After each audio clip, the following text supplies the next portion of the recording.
Yesterday we encountered the Sadducees, and today we encounter another group called the scribes. The profession of the scribes was to interpret the law in all its many rules and regulations.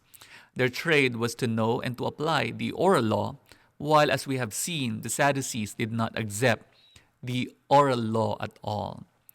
This particular scribe, came to Jesus with a question which was often a matter of debate in the rabbinic schools, which is the first of all the commandments.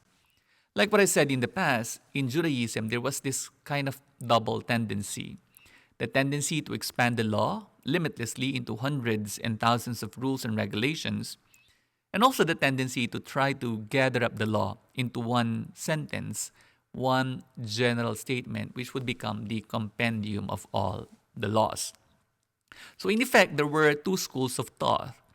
There were those who believed that there were lighter and weightier matters of the law, that there were great principles which were all important to grasp, but there were others who were much against this, who held that every smallest principle was equally binding, and that to try to distinguish between their relative importance was highly dangerous.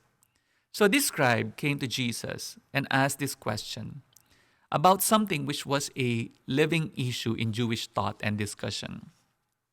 And for Jesus, the answer is to put two great commandments together. You shall love the Lord your God with all your heart, with all your soul, with all your mind, and with all your strength, and you shall love your neighbor as yourself. Religion to Jesus was loving God and loving men, not either or, not a choice of one over the other.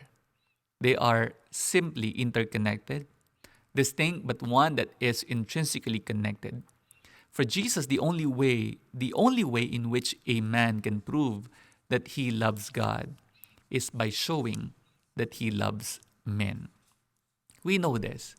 We have memorized this since probably childhood. But it is at times easy to let ritual take the place of love. It is at times easy to let worship become a matter of the church building or that one designated hour during the day or during Sunday instead of a matter of our whole of life.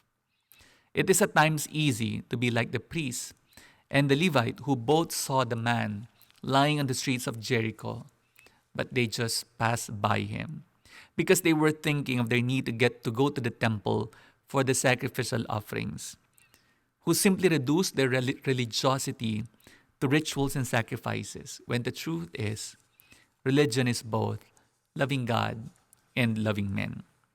But don't be mistaken, coming to church for prayers, for an encounter with our loving God, should not and should never be removed with the justification that for as long as I love my neighbor, I'm good and I have fulfilled the commands of God. No. In fact, the person who loves his neighbor is always led to coming to church to encounter the person whom he or she is called to ultimately love, and that is God. Amen.